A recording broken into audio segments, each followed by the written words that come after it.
Episode opening സീനിൽ ആ leader villain അവനാണെങ്കിൽ അവന്റെ സ്ക്വാഡ് എടുത്ത് ഇപ്പൊ കാഗുറയുടെ പൊതുകില് അങ്ങനെ കുത്തി ഇറക്കുകയാണ്. ചോര തുളുമ്പി കാഗുറ അവൻ അങ്ങനെ താഴേക്ക് വീഴും. ബൊറൂട്ടോയ്ക്കും നമ്മുടെ ആൾക്കാർക്കൊന്നും തന്നെ ആ ഒരു കാഴ്ച നോക്കി നിൽക്കാനാവില്ല. ബൊറൂട്ടോ പോയ ബൊറൂട്ടോ ആണെങ്കിൽ കാഗുറയുടെ പേര് വിളിച്ച് അങ്ങനെ നിലവിളിച്ച് കരയാണ്.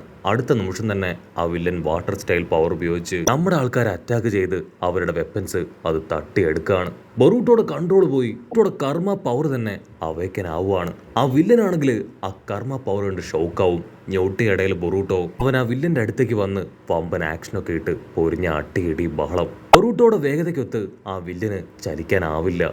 അടുത്ത നിമിഷം ബൊറൂട്ടോ അവൻ റസൻ ഗൺ പവർ ക്രിയേറ്റ് ചെയ്ത് നെഞ്ചില് ആഞ്ഞൊരട്ടി. ഒരു ഇടിയില് വില്ലൻ അവൻ തെറിച്ചു പോയി അടിച്ചു വീഴും. ബൊറൂട്ടോ ആണെങ്കിൽ ഓടി ഇപ്പോ കാഗുറയുടെ അടുത്തേക്ക് വരും. കാഗുറയ്ക്കാണെങ്കിൽ അനക്കമില്ല. അവൻ അങ്ങനെ കണ്ണടച്ച് കിടക്കുകയാണ്. ആ ഗ്യാപ്പിൽ ആ വില്ലന്മാരാണെങ്കിൽ ഇപ്പൊ അവരുടെ ലീഡറിനെ അവനെ താങ്ങിയെടുത്ത് അവിടുത്തെ കൊണ്ടുപോവാണ്. ഇവിടെ ഇവാബയും സാറടയും രണ്ടുപേരും കഷ്ടപ്പെട്ട് ബുദ്ധിമുട്ടി മെഡിക്കൽ ഗിഞ്ചിപ്സു അത് അവന്റെ ബോഡിയിൽ യൂസ് ചെയ്യാണ്. പക്ഷെ അവനാണെങ്കിൽ യാതൊരു റിയാക്ഷനും ഇല്ല. ഉച്ചയ്ക്കാണെങ്കിൽ അവിടെ മുഴുവൻ ചെക്ക് ചെയ്യും. പക്ഷെ ഒരു ഹോസ്പിറ്റൽ പോലും അവൻ അവിടെ കണ്ടെത്താനാവില്ല. അവിടെയാണെങ്കിൽ നിർത്താതെ കാഗുറയെ വിളിച്ചുകൊണ്ടേയിരിക്കും. ഉടനെ പതിയെ കാഗുറ കണ്ണു തുറക്കും. എന്റെ സമയം അതായിരിക്കുകയാണ്. ഈ ഒരു ബോഡി വെച്ച് ഇനി ഒന്നും ചെയ്യാൻ കഴിയില്ല. മിസ്റ്റ് വില്ലേജിനെയും ജനങ്ങളെയും ഞാൻ നിങ്ങൾക്ക് വിട്ടുതരാണ്. അവരെങ്ങനെയെങ്കിലും പ്രൊട്ടക്ട് ചെയ്യണമെന്ന് പറയും. സാറുടെ ആണെങ്കിൽ അവന്റെ കൈ മുറുക്ക പിടിക്കും. നിനക്കൊന്നും സംഭവിക്കില്ല, ദയവ് ചെയ്ത് നീ ഞങ്ങൾ പറയുന്നത് വിശ്വസിക്ക്, എന്നെ വിട്ടുകൊടുക്കാനായിട്ട് പാടില്ല എന്ന് പറഞ്ഞ് എല്ലാവരും ചേർന്ന് അവനെ എൻകറേജ് ചെയ്യാൻ ശ്രമിക്കുകയാണ്. അതിനുശേഷം കാഗുറയാണെങ്കിൽ ആ പ്രിസൺ ടീംസിനോട് പറയും, നിങ്ങൾ റിലീസ് ചെയ്തത് വളരെ നന്നായി. ഇത് നിങ്ങളുടെ റിലീസിങ് ഓർഡറാണ്. ഇത് നിങ്ങൾ തീർച്ചയായിട്ടും ഹൊക്കാഗെ ഏൽപ്പിക്കണമെന്ന് പറഞ്ഞ് എബിച്ചിക്കയുടെ കയ്യിൽ ഒരു ലെറ്റർ കൊടുക്കും. അവളാണെങ്കിൽ ഒരുപാട് വേദനയോടും കുറ്റബോധത്തോടും കൂടെ ആ ഒരു ലെറ്റർ ഏറ്റുവാങ്ങുകയാണ്. ആണെങ്കിൽ ഇപ്പൊ അവനോട് പറയും, ഞാൻ നിങ്ങളെ ചതിക്കാൻ ശ്രമിച്ചവളാണ്. ആ എന്നോട് തന്നെയാണോ നീ ഇതൊക്കെ പറയണേ? അതിന് കാഗുറ ചിരിക്കും. എനിക്കറിയാമായിരുന്നു തീർച്ചയായിട്ടും നീ തിരികെ വരുമെന്ന്. അത് കേട്ട് കാഗുറയ്ക്കാണെങ്കിൽ അവളുടെ നെഞ്ച് തകരുകയാണ്. അവനിപ്പോ ആ പ്രിസൺ മാനോട് പറയും, നീ വേണം ഇവരെ രണ്ടുപേരെ പ്രൊട്ടക്ട് ചെയ്യാൻ. തീർച്ചയായിട്ടും ഉള്ളവരെ പോലെ ഇവരെ കൈവിടാനായിട്ട് പാടില്ല. ഇനിയെങ്കിലും നല്ല രീതിയിൽ നിങ്ങൾ മുൻപോട്ടേക്ക് പോകണം. അത് കേട്ട് അവനും കരയാണ്. ആണെങ്കിൽ അവസാനമായി ബൊറൂട്ടോടെ കൈ പിടിക്കും. അടുത്ത നിമിഷം അവൻ കണ്ണുകൾ അടച്ച് മരിക്കുകയാണ്. ആ കാഴ്ച കണ്ട് പൊട്ടിക്കരയും. കവാക്കി ആണെങ്കിൽ ദേഷ്യത്തില് നിലത്തങ്ങനെ ആഞ്ഞെട്ടിക്കുകയാണ്. കട്ട് ചെയ്ത മിസുഗാ ടീം അവരാണെങ്കിൽ ഓപ്പോസിറ്റുള്ള വില്ലന്മാരുടെ കപ്പലുകളിലേക്ക് തന്നെ നോക്കും. ഒരുപാട് നേരമായി അവരുടെ ഭാഗത്തു നിന്ന് ഇതൊരു റിയാക്ഷനും ഇല്ല. മിസുഗാഗയാണെങ്കിൽ ആളുടെ അസിസ്റ്റൻസിനോട് പറയും, ഓൾറെഡി ആ വില്ലന്മാര് ിലേക്ക് കടക്കാൻ ശ്രമിക്കുന്നതായിട്ട് കാഗുറ അവൻ ഇൻഫോം ചെയ്ത് കഴിഞ്ഞു. കാഗുറ ടീം അവരുറപ്പായാലും തടയും. ഇവരുടെ അറ്റാക്ക് അതെപ്പോൾ വേണമെങ്കിലും ഏത് നിമിഷം വേണമെങ്കിലും നമുക്ക് പ്രതീക്ഷിക്കാം. സോ ഒരു കാരണവശാലും നമ്മൾ ഗാർഡ് ഡൗൺ ചെയ്യാൻ പാടില്ല. അവനെ കട്ട് ചെയ്ത ആ ബ്രദർ വില്ലനെയും വരയും വില്ലനെയും കാണിക്കും. അവർ രണ്ടുപേരും കപ്പലിലങ്ങനെ ഹായ് ആയിട്ട് നിൽക്കുകയാണ്. വരയും വില്ലനാണെങ്കിൽ അവന്റെ ബ്രദറിനോട് പറയും, എത്രയും വേഗം നമുക്ക് എന്തെങ്കിലും ഒരു ആക്ഷൻ അത് ക്രിയേറ്റ് ചെയ്യണം. അവരെ കടലിൽ നിന്ന് വെറുതെ വിടാനായിട്ട് പാടില്ല. നമ്മുടെ വാട്ടർ പവർ എന്താണെന്ന് അത് അവർക്ക് കാണിക്കണം. അതിന് ആ ബ്രദർ ആണെങ്കിൽ അവനോട് പറയും, ഓൾറെഡി നമ്മുടെ ആൾക്കാർ ആ മിസ്റ്റ് വില്ലേജിലേക്ക് പോയിട്ടുണ്ട്. അവർ ആ വില്ലേജ് മുഴുവനായിട്ടും കൈയടക്കിയതിനു ശേഷം അവൾ ഇവരെ ഒരു പാഠം പഠിപ്പിക്കും. അതുവരെ നീ വെയിറ്റ് ചെയ്തേ പറ്റുമെന്ന് അവനോട് പറയുകയാണ്. വരയം വില്ലനാണെങ്കിൽ അവന്റെ ബ്രദറിനോട് പറയും, എന്നെ കൊണ്ട് ഇനിയും ഇങ്ങനെ നോക്കി നിൽക്കാനാവില്ല. നിന്റെ അത്ര ബുദ്ധിയൊന്നും എനിക്കില്ല, പക്ഷേ എനിക്ക് നല്ല സ്ട്രെങ്ത് ഉണ്ടെന്ന് എൻ്റെ പപ്പ പറഞ്ഞിട്ടുണ്ടെന്ന് പറഞ്ഞ് അവൻ അവൻ്റെ ഫ്ലാഷ് ബാക്ക് ആലോചിക്കുകയാണ്. ഫ്ലാഷ് ബാക്കിൽ അച്ഛനും അമ്മയും ഇല്ലാതെ ഓരോരോ ഗ്രാമങ്ങളിലൂടെ കയറി ഇറങ്ങി കിട്ടിയതെല്ലാം കഴിച്ച് ആ വരയും വില്ലൻ എല്ലാ ഗ്രാമങ്ങളിൽ നിന്നും എല്ലാവരും അവനെ ആട്ടി ഓടിച്ചു. അങ്ങനെ അവസാനമായിട്ട് ചെന്നുപെട്ടത് ആ ഫാദർ വില്ലന്റെ മുൻപിലാണ്. ആളുടെ സ്ട്രെങ്ത്തും പവറും ഒക്കെ കണ്ട് അവൻ ഇംപ്രസ്ഡ് ആയി.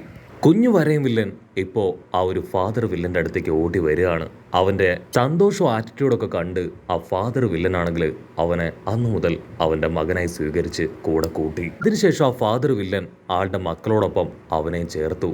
ബ്രദർ വില്ലനും ആ വരയും വില്ലനും അവർ രണ്ടുപേരും ചെറുപ്പം മുതലേ നല്ല സ്ട്രോങ് ആയിട്ട് ട്രെയിനിങ് ഒക്കെ എടുത്തു. ബ്രദർ വില്ലന്റെ കയ്യിൽ നിന്ന് ഒരുപാട് ഇടിയൊക്കെ കിട്ടി. ആ വരയും വില്ലൻ അവൻ ദയനീയമായി പരാജയപ്പെട്ടുകൊണ്ടേയിരുന്നു. അതിനുശേഷം ആ വരയും വില്ലൻ അവനാണെങ്കിൽ കണ്ടിന്യൂസ് ആയിട്ട് ട്രെയിനിങ് ഒക്കെ എടുത്താണ് ഇവിടം വരെ എത്തിയത്. കട്ട് ചെയ്താ ഇപ്പൊ പ്രസന്റ് കാണിക്കും. ഒരു കഴുകനാണെങ്കിൽ മെസ്സേജുമായിട്ട് അവരുടെ അടുത്തേക്ക് പറന്നു വരികയാണ്. ആ ബ്രദർ വില്ലൻ ആ മെസ്സേജ് വായിക്കും. മെസ്സേജിൽ മറ്റൊന്നുമല്ല, ലീവ് ഷിനോബിയും കാഗുറ ടീമും എല്ലാം ചേർന്ന് അവന്റെ സിസ്റ്റർ വില്ലത്തിയെ അവൾ അറ്റാക്ക് ചെയ്തു എന്നായിരിക്കും ആ മെസ്സേജിൽ ഉണ്ടാവുക. അവർ രണ്ടുപേരും ആ മെസ്സേജ് വായിച്ച് ഷോക്കാവുകയാണ്. എത്രയും വേഗം എന്തെങ്കിലും ചെയ്യണം. ആ ലീഫ് ഷിനോബികളെയും മറ്റു വില്ലേജിലെ ആൾക്കാരെയും വെറുതെ വിടാനായിട്ട് പാടില്ല. അവർ ചെയ്തതിൻ്റെ ഫലം അതവർ അനുഭവിക്കണമെന്ന് പറഞ്ഞ് അവരാണെങ്കിൽ ടെററായിട്ട് നിൽക്കും. കട്ട് ചെയ്താ ഇവിടെ ആൾക്കാരും ആ ഗ്രാമത്തിലുള്ള എല്ലാവരും ചേർന്ന് കാഗുറയെ അടക്കം ചെയ്തിരിക്കുകയാണ്. അവൻ്റെ കല്ലറയിലേക്ക് വന്ന് കുഞ്ഞുങ്ങളും വലിയവരും എല്ലാവരും പൂക്കൾ സമർപ്പിക്കും. നമ്മുടെ ആൾക്കാർക്കാണെങ്കിൽ അവൻ്റെ വേർപാട് അത് താങ്ങാൻ കഴിയുന്നതിലപ്പുറമാണ്. ആ പ്രിസൺ ലേഡീസും പ്രിസൺ മാനും എല്ലാവരും കണ്ണുനീരോടുകൂടെ അങ്ങനെ ഇരിക്കും. ബൊറൂട്ടോ ആണെങ്കിൽ തീർത്തു പറയും, ഒരു കാരണവശാലും അവരെ വെറുതെ വിടാൻ പാടില്ല. കാഗുറ അവൻ അത്രയ്ക്കും നല്ലൊരു പേഴ്സണാണ്. അവനെയാണ് നമുക്ക് നഷ്ടമായത്. കാരണവശാലും അവരെ വെറുതെ വിടാനായിട്ട് പാടില്ല. അവൻ അവസാനമായിട്ട് കൊടുത്ത വാക്ക് അത് നമ്മൾ പാലിക്കണം. മിസ്റ്റ് വില്ലേജിനെ നമ്മൾ പ്രൊട്ടക്റ്റ് ചെയ്യണം. അവിടെയുള്ള ജനങ്ങൾക്ക് ഒന്നും സംഭവിക്കാൻ പാടില്ല. അവൻ്റെ മരണത്തിന് കാരണക്കാരായ ആ വില്ലന്മാരെ അവരെ വെറുതെ വിടാൻ പാടില്ല എന്ന് പറയും. അതിന് കൊവാക്കിയും അട്ടിച്ചു പറയും, എന്നെ കൊണ്ടും ഇത് സഹിക്കാൻ കഴിയില്ല. ഇത്തവണ അവർ ഇവിടേക്കല്ല, നമ്മൾ അവിടേക്ക് പോയി അവരെ അറ്റാക്ക് ചെയ്യും. അത് കേട്ട് സാറുടെയാണെങ്കിൽ ടെൻഷനാവും. നോ, നിങ്ങൾ എന്തായി പറയണേ? എടുത്തു ചാടി ഒരു അപകടത്തിൽ പോയി ചാടാനായിട്ട് ഞാൻ ആരെ അനുവദിക്കില്ല. നമ്മൾ പ്ലാൻ ചെയ്ത് കൃത്യമായിട്ട് തന്നെ തിരികെ അടിക്കണം. എന്നാൽ മാത്രമേ എഫക്റ്റീവായിട്ട് നമുക്ക് അവരെ തോൽപ്പിക്കാൻ കഴിയൂ. ഉടനെ പ്രിസൺ ലേഡി ബുംടാൻ അവളാണെങ്കിൽ എല്ലാവരോടുമായിട്ട് പറയും, ആദ്യം നമുക്ക് ആവശ്യം ഒരു ടീം ക്യാപ്റ്റനാണ്. കാഗുറ ശരിക്കും ബുദ്ധിയുള്ള കേപ്പബിൾ ആയിട്ടുള്ള നല്ലൊരു ക്യാപ്റ്റനായിരുന്നു. സോ നമുക്കിപ്പോ അവനെ പോലെ തന്നെ നല്ലൊരു ക്യാപ്റ്റനെ ആവശ്യമാണ്. കാഗുറ അവസാന സമയത്തും അവന്റെ റെസ്പോൺസിബിലിറ്റീസ് അത് വെച്ച് മാറിയത് സാറടയ്ക്കാണ്. എൻ്റെ അഭിപ്രായത്തിൽ സാറട തന്നെയാണ് ദ ബെസ്റ്റ് ക്യാപ്റ്റൻ. സോ നമ്മൾ സാറട പറയുന്ന അനുസരിച്ച് ഓരോ മൊമെന്റ്സും നടത്തണം. അത് കേട്ട് ബാക്കിയുള്ളവരും അതിനെ സപ്പോർട്ട് ചെയ്യാണ്. കൊവാക്കിക്കാണെങ്കിൽ പ്രത്യേകിച്ച് മറുപടി ഒന്നുമില്ല. അവൻ ശോകമായിട്ട് അങ്ങനെ മാറി നിൽക്കും. ബൊറൂട്ടോ അവനാണെങ്കിൽ കൂലങ്കക്ഷമായിട്ട് ചിന്തിച്ച് എല്ലാവരോടായിട്ട് പറയും, സത്യത്തിൽ അവർ ഇവിടേക്ക് തന്നെയായിരിക്കും ഇനിയും അറ്റാക്കുമായിട്ട് വരിക. നമുക്ക് കാഗുറയെ നഷ്ടപ്പെട്ടതുപോലെ തന്നെ ആ വില്ലൻ ലീഡറിനെ നല്ല രീതിയിൽ നമ്മൾ അറ്റാക്ക് ചെയ്തിട്ടുണ്ട്. സോ അതിനവരും പ്രതികാരം ചോദിക്കാനായിട്ട് ഇവിടേക്ക് എത്തും. ഇനി തവണ സംഭവിച്ചതുപോലെ ഒരു മിസ്റ്റേക്ക് സംഭവിക്കാൻ പാടില്ല. നമ്മുടെ സീക്രട്സ് അതൊരു കാരണവശാലും ലീക്ക് ആവരുത്. അവർ വരുന്നതിന് മുൻപ് തന്നെ തകർക്കാനും ഇല്ലാതാക്കാനുമുള്ള പ്ലാനിങ്സ് അത് നമ്മൾ ക്രിയേറ്റ് ചെയ്യണമെന്ന് പറയും. കട്ട് ചെയ്ത ഇവിടെ ബൊറൂട്ടോ അവൻ കുറെ ആദ്യമായിട്ട് കണ്ടത്, അതിനുശേഷം അവനുമായിട്ട് നല്ലൊരു ഫ്രണ്ടായത്, അങ്ങനെ എല്ലാ കാര്യങ്ങളും ആലോചിക്കുകയാണ്. സത്യത്തിൽ കാഗുറ നല്ലൊരു പയ്യനായിരുന്നു. ചെറുപ്പത്തിൽ തന്നെ ഒരുപാട് ഒറ്റപ്പെടലും ബുദ്ധിമുട്ടുകളും ഒക്കെ അനുഭവപ്പെട്ടാണ് അവൻ ബാഡായിട്ടുള്ള ആൾക്കാരുടെ കയ്യിൽ ചെന്നുപെട്ടത്.